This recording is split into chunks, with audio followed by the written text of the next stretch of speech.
നമ്മൾ ഒരു image based ECG question ആണ് ചെയ്യാൻ പോകുന്നത്. ഓക്കെ, എംഗ്ലെക്സ് ക്വസ്റ്റൻ ആണ് ബേസിക്കലി ഇതെങ്കിലും നമുക്ക് പ്രോമെട്രിക്കിനും DHAക്കും അല്ലെങ്കിൽ ഈവൻ ഗവൺമെന്റ് എക്സാംസ് എയിംസ് പോലുള്ള എക്സാംസിന് പോലും ഇത് ഉപകാരപ്പെടും. എപ്പോഴും ഈ പറഞ്ഞ പോലെ എന്താ പറയണ്ടേ, ECGയുടെ ഡിസ്ക്രിപ്ഷൻ കൊടുത്തിട്ട് മാത്രമായിരിക്കത്തില്ല ക്വസ്റ്റ്യൻ ചോദിക്കുന്നത്. ഒരുപക്ഷെ ഇതുപോലെ ഇമേജ് കൊടുത്തിട്ട് ചോദ്യം കിട്ടിയേക്കാം. അപ്പോൾ അങ്ങനത്തെ ഒരു ക്വസ്റ്റ്യൻ നമുക്ക് ചെയ്ത് നോക്കാം.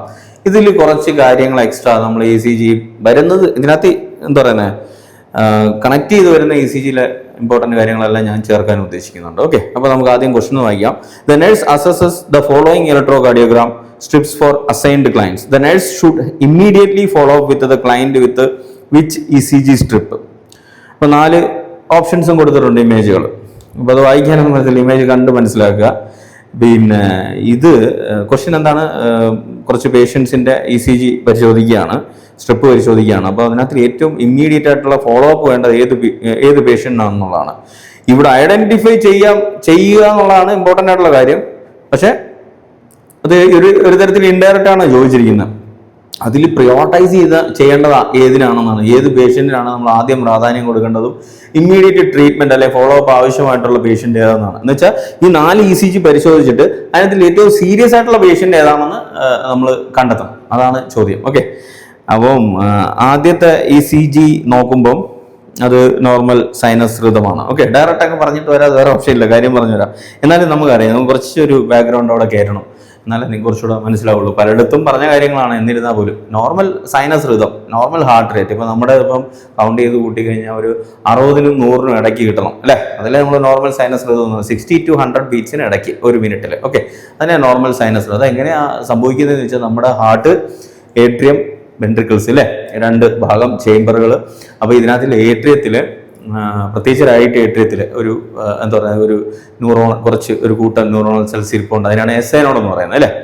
SA നോഡ് അതിന് താഴോട്ട് മാറിയിട്ട് ഏട്രിയത്തിൽ തന്നെ അല്ലേ AV നോഡ് വരുന്നു, അതിന് താഴോട്ട് പോകും വെൻട്രിക്കിൾസിന്റെ ഭാഗത്തോട്ട്, ബണ്ടിൽ ഓഫ് ഹീസ്, പിന്നെ ബണ്ടിൽ ബ്രാഞ്ചസ്, പർക്കിൻജെ ഫൈബേഴ്സ്. ഇതാണ് ഹാർട്ടിന്റെ വയറിംഗ് എന്ന് പറഞ്ഞ് നമ്മൾ പഠിച്ചിട്ടുള്ളത്. ഇതിലൂടെയാണ് ഇലക്ട്രിക്കൽ ഇമ്പൾസുകൾ കടന്നു പോകുന്നത്, തുടങ്ങുന്നതും കടന്നു പോകുന്നതും ഒക്കെ. ഇതിനകത്ത് ചിലർക്ക് SA നോഡിനും AV നോഡിനും പർക്കിൻജെ ഫൈബേഴ്സിനും ഒക്കെ ഇലക്ട്രിക്കൽ ഇമ്പൾസുകൾ ഇനിഷ്യേറ്റ് ചെയ്യാനുള്ള കഴിവുണ്ട്. പക്ഷെ നോർമലി തുടക്കമിടുന്നത് SA നോഡാണ്. അങ്ങനെ പാടുള്ളൂ, അല്ലെങ്കിൽ ഋതം തെറ്റും, താളം തെറ്റും അല്ലെ. അപ്പൊ SA നോഡാണ് ഇലക്ട്രിക്കൽ ഇമ്പൾസുകൾ ഇനിഷ്യേറ്റ് ചെയ്യുന്നത് സാധാരണഗതിയിൽ.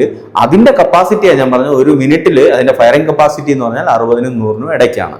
അങ്ങനെ പോവുകയാണെങ്കിൽ എല്ലാം ഓക്കെ ആയിരിക്കും. ഈ പറഞ്ഞ 60-നും 100-നും ഇടയ്ക്ക് ഹാർട്ട് റേറ്റ് വരുന്നു, പ്രശ്നങ്ങളൊന്നും ഇല്ലാതെ കൊണ്ട് പോകും. നമുക്കറിയാം 60 താഴെ പോയി കഴിഞ്ഞാൽ ബ്രാഡിക്കാർഡിയാണ്, സൈനസ് ബ്രാഡിക്കാർഡിയ. 100-ന് മുകളിലോട്ട് പോയി കഴിഞ്ഞാൽ അത് ടാക്കിക്കാർഡിയാണ്, ഹാർട്ട് റേറ്റ് കൂടുക എന്ന് നമ്മൾ പറയും. ഓക്കെ, പ്രശ്നങ്ങളൊന്നും ഇല്ലാത്ത രീതിയിലുള്ളതാണെങ്കിൽ തന്നെ സൈനസ് ടാക്കിക്കാർഡിയ എന്ന് നമ്മൾ വിളിക്കുകയും ചെയ്യും. അപ്പൊ ഇതാണ് കാര്യം. Normal PR interval, okay, normal QRS width, ഇങ്ങനെയൊക്കെയുള്ള രീതി വരികയും ഹാർട്ട് റേറ്റ് 60-നും 100-നും ഇടയ്ക്ക് വരുമ്പോൾ തന്നെ നമ്മൾ നോർമൽ സൈനസ് ഋതം എന്നാണ് വിളിക്കുന്നത്. ഓക്കെ, അതിന്റെ ECG ആണ് ഇവിടെ കൊടുത്തിരിക്കുന്നത്. എന്നിരുന്നാലും ചെറിയ കൺഫ്യൂഷൻ ഉണ്ട്. ഇത് ഇങ്ങനെ തന്നെയാണ്. ഇപ്പൊ ഈ നോർമൽ ഋതം കൊടുത്തിട്ടുള്ള ഒരു ECGയും പിന്നെ സൈനസ് ടാക്കിക്കാർഡിയയുടെയും സൈനസ് ബ്രാഡിക്കാർഡിയയുടെയും ഒക്കെ ECG കൊടുക്കുമ്പോഴത്തേക്ക് നമുക്ക് ചെറിയ കൺഫ്യൂഷൻ വരും. ഓക്കെ, ഇവിടെ എല്ലാം മനസ്സിലാക്കുക, ഈ പറഞ്ഞ പോലെ PR ഇന്റർവെലും QRS വിഡ്ത്തും ഓക്കെ ഇതൊക്കെ നോർമലായിട്ട് തന്നെ വരും. പക്ഷെ റേറ്റിലുള്ള ഡിഫറൻസ് ആണ് ഈ 3-നും തമ്മിലുള്ള വ്യത്യാസം എന്ന് പറയുന്നത്. ഓക്കെ, എന്ന് വെച്ചാൽ 60-നും 100-നും ഇടയ്ക്കാണെങ്കിൽ നോർമൽ ഋതം, 100-ന് മുകളിലോട്ട് പോവുകയാണെങ്കിൽ അത് സൈനസ് ടാക്കിക്കാർഡിയ, 60 താഴോട്ട് പോയി കഴിഞ്ഞാൽ ബ്രാഡിക്കാർഡിയ. അങ്ങനെ മനസ്സിലാക്കുക. കാരണം ഇതിന്റെ ഡയഗ്രാം ഒരെണ്ണം കൂടെ വരുന്നുണ്ട്, ഞാൻ ഈ പറഞ്ഞതിൽ നിന്ന് ഒരെണ്ണം കൂടെ വരുന്നുണ്ട്, അതുകൊണ്ടാണ് അങ്ങനെ ചേർത്ത് പറഞ്ഞത്. പിന്നെ നമുക്ക് ഇതിനൊരു സെപ്പറേറ്റ് ഒരു വീഡിയോ ചെയ്യാം, കാരണം ഇവിടെ പറഞ്ഞ് ഒരുപാട് അങ്ങ് ഡീറ്റെയിൽ ആയിപ്പോകും. ഓക്കെ, എന്നാലും ഞാനൊന്ന് പറഞ്ഞു വിടാം, ഇവിടെ പറയേണ്ട ആവശ്യമുണ്ട്. നമ്മൾ ഇതിന്റെ ബാക്ക്ഗ്രൗണ്ടിൽ വരുന്ന നിങ്ങൾ കണ്ടിട്ടുണ്ടാവും, ECGയുടെ ബാക്ക്ഗ്രൗണ്ടിൽ ബോക്സുകളുണ്ട് അല്ലെ. ചെറിയ ബോക്സുകളുണ്ട്, വലിയ ബോക്സുകളുണ്ട്. അതും ഞാൻ എവിടേക്കോ പറഞ്ഞിട്ടുള്ള ചെറിയ ബോക്സ് എന്ന് പറയുമ്പോഴത്തേക്ക് ഏകദേശം 0.04 സെക്കൻഡ് ആണ് വരുന്നത്. അങ്ങനെയുള്ള 5 ചെറിയ ബോക്സുകൾ ചേരുന്നതാണ് ഒരു വലിയ ബോക്സ് ആയിട്ട് നമ്മൾ കൺസിഡർ ചെയ്യുന്നത് അല്ലേ.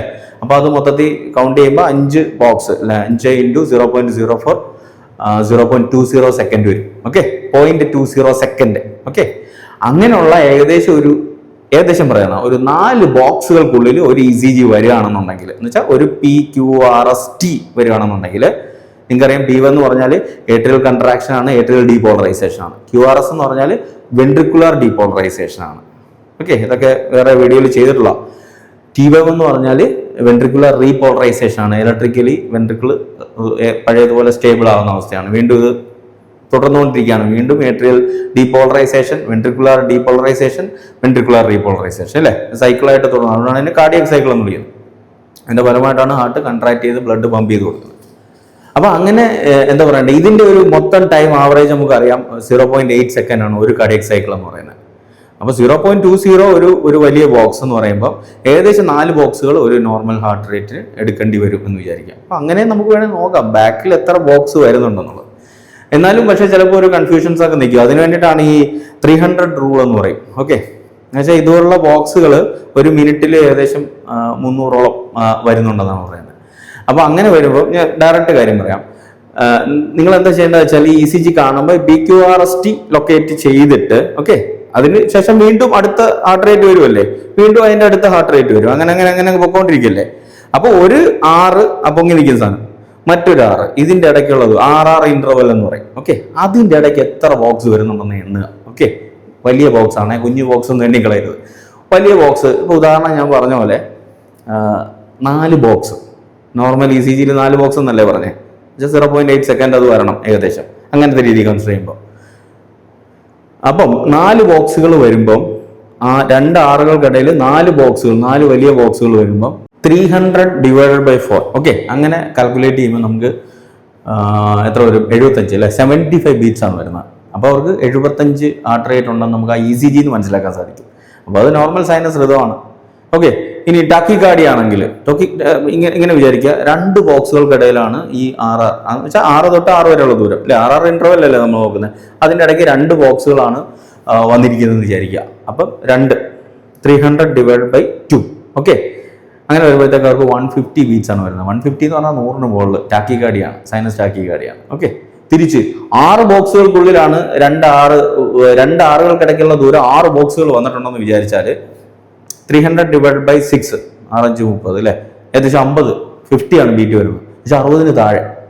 ഏകദേശം ഒരു ഐഡിയ കിട്ടിയോ? ഇങ്ങനെ നമുക്ക് അവിടുന്ന് ടാക്കികാർഡിയാണോ ബ്രാഡിക്കാർഡിയാണോ എന്ന് നമുക്ക് മനസ്സിലാക്കിയെടുക്കാൻ സാധിക്കും. ഓക്കെ, അല്ലെങ്കിൽ നോർമൽ സൈനസ് ഋതമാണെന്ന് മനസ്സിലാക്കാൻ പറ്റും. അല്ലെന്നുണ്ടെങ്കിൽ ECG നോക്കിയിട്ട് നേരെ പാറ്റേൺ ഒക്കെ നോർമൽ തന്നെ, പക്ഷെ അതിൻ്റെ ബോക്സുകളുടെ എണ്ണം വ്യത്യാസം വന്നിരിക്കുന്നു. അപ്പോൾ അങ്ങനെ വെച്ചിട്ട് നമുക്ക് മനസ്സിലാക്കിയെടുക്കാം. അപ്പോൾ ഞാൻ പറഞ്ഞ പോലെ option A, okay, option A normal sinus ഋതുവാണ്. പിന്നെ അവിടെ തന്നെ നിങ്ങൾക്കത് നോക്കാവുന്നേ ഉള്ളൂ. ഞാൻ ഈ കൊടുത്തിരിക്കുന്ന ഡയഗ്രാം വെച്ചിട്ടേ PQRST വന്നിരിക്കുന്നത് ഏകദേശം 1, 2, 3, 4. ഓക്കെ, ഏകദേശം 4ആണ്. അപ്പോൾ ഞാൻ ഈ പറഞ്ഞ പോലെ 300/4, 75 ഏകദേശം ഹാർട്ട് ബീറ്റ് ആയിട്ട് നമുക്ക് കൺസിഡർ ചെയ്യാൻ സാധിക്കും. ഓക്കെ, അപ്പോൾ അത് നോർമൽ സൈനസ് ഋതുവായിട്ട് മനസ്സിലാക്കാൻ സാധിക്കും. നേരെ 4ാമത്തേലോട്ട് അങ്ങ് പോകും, 4ാമത്തെ ഇമേജിലോട്ട് അങ്ങ് പോകും. അവിടെ ഈ കാര്യം നമുക്ക് കണക്ട് ചെയ്യാൻ സാധിക്കും. ഞാൻ ഈ പറഞ്ഞ കാര്യം അവിടെയും എന്താ പറയണ്ടേ, നോർമൽ ഋതമാണ്, പക്ഷേ റേറ്റിൽ വ്യത്യാസം വന്നിട്ടുണ്ട്. എന്ന് വെച്ചാൽ സൈനസ് ടാക്കികാർഡിയയുടെ ഇമേജ് ആണ് അവിടെ കൊടുത്തിരിക്കുന്നത്, ECG ആണ് അവിടെ കൊടുത്തിരിക്കുന്നത്. അപ്പോൾ ഞാൻ പറഞ്ഞത് എങ്ങനെ നോക്കാമെന്ന് വെച്ചാൽ ECG വരുന്ന അല്ലെങ്കിൽ 2 ആറുകൾക്കിടയിലുള്ള ദൂരം, അല്ലെ, 2 ആറുകൾക്കിടയിലുള്ള ദൂരം 2 ബോക്സുകളാണ് വന്നിരിക്കുന്നത്. ശ്രദ്ധിച്ചാൽ മനസ്സിലാവും. ഓക്കെ, 2 വലിയ ബോക്സുകളാണ് വന്നിരിക്കുന്നത്. അപ്പോൾ 2 ബോക്സ് 300/2, 150 ആണ് ബീറ്റ് വരുന്നത്. 150 ബീറ്റ് എന്ന് പറയുമ്പോഴത്തേക്ക് അത് ടാക്കികാർഡിയ, സൈനസ് ടാക്കികാർഡിയാണ്. ഇവിടെ നമ്മൾ ക്വസ്റ്റ്യനും കൂടെ കണക്ട് ചെയ്യണം. ഇവിടെ എന്തോ ചോദിച്ചിരിക്കുന്നത് ഇമ്മീഡിയറ്റ് ആയിട്ടുള്ള ഫോളോ അപ്പ് ഏതിനാണ് വേണ്ടതെന്നുള്ള. സൈനസ് ടാക്കികാർഡിയ ഒരു വലിയ പ്രശ്നമായിട്ട് എടുക്കേണ്ട കാര്യമൊന്നുമല്ല. ആകും കേട്ടോ, ചിലപ്പം ഷോക്കിൻ്റെ ഒക്കെ സിംറ്റം നമുക്കറിയാം ടാക്കികാർഡിയാണ്, പൊട്ടൻഷ്യൽ സിംറ്റം ആയേക്കാം. അത് നമ്മൾ റൂൾ ഔട്ട് ചെയ്യണം, അത് വേറൊരു കാര്യം. സാധാരണഗതിയിൽ നമുക്കറിയാം സ്ട്രെസ് ഉണ്ടാകുന്ന സമയത്ത്, ആൻസൈറ്റി ഉണ്ടാകുന്ന സമയത്ത്, ഹൈപ്പർ തൈറോയിഡിസം ഉള്ള പേഷ്യൻസിനൊക്കെ ഇങ്ങനെ ടാക്കികാർഡിയ ഉണ്ടാകാനുള്ള സാധ്യതയുണ്ട്. നമുക്ക് കൺട്രോൾ ഇല്ലാതെ അല്ലെങ്കിൽ അങ്ങനെ തുടരെ നിൽക്കുന്നുണ്ടെങ്കിൽ, അത് പ്രശ്നമാകുന്നുണ്ടെങ്കിൽ ചിലപ്പോൾ ബീറ്റാ ബ്ലോക്കേഴ്സും കാൽഷ്യം ചാനൽ ബ്ലോക്കേഴ്സും പോലുള്ള ഡ്രഗൊക്കെ എടുക്കേണ്ടി വരും, അത് ഹാർട്ട് റേറ്റ് കുറയ്ക്കാൻ വേണ്ടിയിട്ട്. മനസ്സിലാവുന്നുണ്ടോ? പക്ഷേ ഇവിടെ ഇനിയും അതിനേക്കാൾ പ്രശ്നക്കാരൻ വരാനുണ്ട്. അതുകൊണ്ട് നമുക്ക് അതിനെ തൽക്കാലത്തേക്ക് അവിടെ ഒന്ന് വിട്ടേക്കാം. ചുരുക്കി പറഞ്ഞാൽ ഓപ്ഷൻ എയും ഡിയും ഞാൻ താൽക്കാലികമായിട്ട് മാറ്റി വെച്ചേക്കാണ്. ഇനി ബിയിലോട്ട് എത്തിക്കഴിഞ്ഞാൽ ആ ഋതം ഒന്ന് നോക്കി, അല്ലെങ്കിൽ ആ പാറ്റേൺ ഒന്ന് നോക്കി. PQRST ഒക്കെ ആദ്യം വന്നിട്ടുണ്ട്, 2ാമതും വന്നിട്ടുണ്ട്, 3ാമത് വന്നിട്ട്, 4ാമത് വന്നിട്ട് എന്തോ ഒരു സംതിങ് താഴോട്ട് ഇങ്ങനെ കിടക്കുന്നു, അല്ലേ? അപ്പം ഇത് കാണിക്കുന്നത് പ്രിമച്വർ വെൻട്രിക്കുലർ കൺട്രാക്ഷൻ എന്ന് പറഞ്ഞൊരവസ്ഥയാണ്. ഓക്കെ, PVC എന്ന് പറയും. അപ്പൊ അതൊന്ന് ചുരുക്കി ഞാൻ പറഞ്ഞു വിടാം. PVC എന്ന് പറഞ്ഞാൽ പ്രിമച്വർ, പേര് പറയുന്നല്ലോ, പ്രിമച്വർ വെൻട്രിക്കുലർ കൺട്രാക്ഷൻ, പ്രിമച്വർ ആയിട്ട് വരിക. ഓക്കെ, ആരാണ് ഋതം തുടങ്ങി വെക്കേണ്ടത്? SA നോടാണ്. അവിടെ നിന്ന് AV നോഡിലോട്ട്, അവിടെ നിന്ന് താഴോട്ട്. ഓക്കെ, ചുരുക്കി പറഞ്ഞാൽ ഏട്രിയമാണ് സാധാരണ നമ്മൾ എന്താ പറയുന്നത് ഹാർട്ട് റേറ്റിന് വേണ്ടിയിട്ടുള്ള ഇലക്ട്രിക്കൽ ഇമ്പൾസുകൾ തരേണ്ടത്, വെൻട്രിക്കിൾസ് അല്ല. പക്ഷെ വെൻട്രിക്കിളിനും കഴിവുണ്ട്, ഇല്ല എന്നല്ല പറയുന്നത്. ഓക്കെ, പക്ഷെ സാധാരണയായിട്ട് അങ്ങനെ ചെയ്യാൻ പാടില്ല. അപ്പൊ SA നോഡിൽ നിന്ന് AV നോഡ് വഴി പൊക്കോണ്ടിരിക്കുന്ന ഘട്ടത്തിൽ പ്രിമച്വർ ആയിട്ട് വെൻട്രിക്കിൾസ് ഇലക്ട്രിക്കൽ ഇമ്പൾസുകളെ ഡീപോളറൈസ് ചെയ്താൽ, ഡിസ്ചാർജ് ചെയ്ത് കൊടുത്താൽ അതിനെയാണ് പ്രിമച്വർ വെൻട്രിക്കുലർ ഡീപോളറൈസേഷൻ എന്ന് പറയുന്നത്. വെൻട്രിക്കിൾ തോന്നിയാസം കാണിക്കുക എന്ന് വേണമെങ്കിൽ പറയാം. ഓക്കെ, ഇടയ്ക്ക് കയറി അൺനെസസറി ആയിട്ട് ഇങ്ങനെ കൺട്രാക്ട് ചെയ്ത് കൊടുക്കും, അല്ലെങ്കിൽ എന്താ പറയണ്ടേ, ഡീപോളറൈസ് ചെയ്ത് കൊടുക്കും. അങ്ങനെ വെൻട്രിക്കിൾ, അത് സത്യം പറയാം ഇനി ഇതിന്റെ കുറച്ച് ടൈപ്സും കാര്യങ്ങളും ഒക്കെ ഉണ്ട് പറഞ്ഞു പോകാനാണെങ്കിൽ. പക്ഷെ ഈ ഒരു ക്വസ്റ്റ്യന്റെ എന്താ പറയുക ഡെപ്ത് ഇങ്ങനെ പറഞ്ഞു കഴിഞ്ഞാൽ കുറേ ആയിപ്പോവും, സെപ്പറേറ്റ് ചെയ്യാവുന്ന കാര്യങ്ങൾ ഇതൊക്കെ. അപ്പൊ അതുകൊണ്ട് തന്നെ മനസ്സിലാക്കുക, PVC പ്രിമച്വർ വെൻട്രിക്കുലർ കൺട്രാക്ഷൻ എന്ന് പറഞ്ഞൊരു അവസ്ഥയാണ്. കുറച്ച് വൈഡ് ആയിട്ടുള്ള, കുറച്ച് ബിസയർ ആയിട്ടുള്ള, സ്ട്രെയിഞ്ച് ആയിട്ടുള്ള, വിചിത്രമായിട്ടുള്ള ഒരു QRS കോംപ്ലക്സ് ആയിരിക്കും ഇവിടെ കാണിക്കുന്നത്. അതാണ് അവിടെ കൊടുത്തിട്ടുള്ളത്, കണ്ടില്ലേ ആ ഒരു പാറ്റേൺ കാണിച്ചിരിക്കുന്നത്. അതിന് തൊട്ട് മുമ്പായിട്ട് Pയും വൃത്തിയായിട്ട് വരത്തില്ല. ഓക്കെ, P വേവ് നമുക്കറിയാം QRSന് തൊട്ട് പ്രൊസീഡ് ചെയ്ത് വരും, മുന്നിൽ വരും. പക്ഷെ അത് അവിടെ വ്യക്തതയില്ല, ക്ലിയർ ആയിട്ടല്ല വന്നിരിക്കുന്നത്. അപ്പൊ ആ ഒരു രീതിയിലുള്ള പാറ്റേൺ വരുന്നത്, ഈ ഒരു പാറ്റേൺ ശ്രദ്ധിച്ചു വെച്ചോണേ, PVCയുടെ പാറ്റേൺ ആണ് പ്രിമച്വർ വെൻട്രിക്കുലർ കൺട്രാക്ഷന്റെ. അപ്പോൾ ഒരെണ്ണമാണ് അവിടെ വന്നിട്ടുള്ളത്, ആ ഒരു ECGയിൽ കൊടുത്തിട്ടുള്ളത്. പക്ഷെ അങ്ങനെ ഒറ്റപ്പെട്ട് വരുന്നത് അത്ര വലിയ പ്രശ്നമൊന്നും അല്ല, ബിനൈനായിട്ടാണ് പറയുന്നത്. പക്ഷെ ഇതിങ്ങനെ തുടരെ ഫ്രീക്വന്റ് ആയിട്ട് അങ്ങനെ വരികയാണെന്നുണ്ടെങ്കിൽ അതൊരു എന്താ പറയുന്നത്, തുടർച്ചയായിട്ട് അങ്ങനെ വന്ന് നിൽക്കുന്നില്ല എന്നുണ്ടെങ്കിൽ ഒരു പക്ഷേ അത് വെൻട്രിക്കുലർ ടാക്കിക്കാർഡിയയിലോട്ടൊക്കെ എത്താം. അപ്പോൾ അത് ഡേഞ്ചർ ആവും, അത് വേറൊരു കാര്യം. സാധാരണഗതിയിൽ അത്ര കുഴപ്പമില്ല എന്ന് വേണമെങ്കിൽ പറയാം. ഓക്കെ, അപ്പോൾ അത് പക്ഷേ മോണിറ്റർ ചെയ്യണം, ഇമ്പോർട്ടൻ്റ് ആണ്.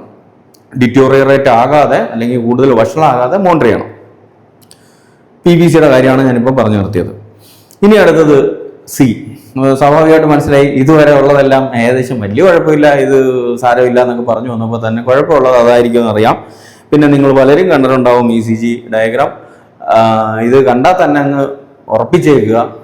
ഇത് പിന്നെ ഞാൻ പറഞ്ഞല്ലോ, ഡിസ്ക്രിപ്ഷനായിട്ട് ചോദിക്കും, വൈഡ് QRS കോംപ്ലക്സ്. നമ്മളിങ്ങനെ പറഞ്ഞു കൊടുക്കുക, റാ പോലെയുള്ള QRS കോംപ്ലക്സുകൾ ഇങ്ങനെ വരുമെന്ന്. ഇവിടെ POs ഉണ്ടാവില്ല. ഓക്കെ, അല്ലെങ്കിൽ കോർഡിനേറ്റ് ചെയ്തുള്ള ഒരു P വേവ് ഉണ്ടാവില്ല, അല്ലെങ്കിൽ ആബ്സെന്റ് ആയിട്ടുള്ള P വേവ് ആയിരിക്കും. QRS കോംപ്ലക്സുകൾ ഇങ്ങനെ വൈഡ് ആയിട്ട് വരും. ഓക്കെ, അത് വെൻട്രിക്കുലർ ടാക്കിക്കാർഡിയയുടെ ECG ആണ് ഇവിടെ കൊടുത്തിരിക്കുന്നത്. ഓക്കെ, ഒന്ന് ഉറപ്പിച്ച് പഠിച്ചോണേ, ഇമ്പോർട്ടൻ്റ് ആണ്. ഓക്കെ, പല എക്സാംസിനും റിപ്പീറ്റ് ചോദിക്കാറില്ല.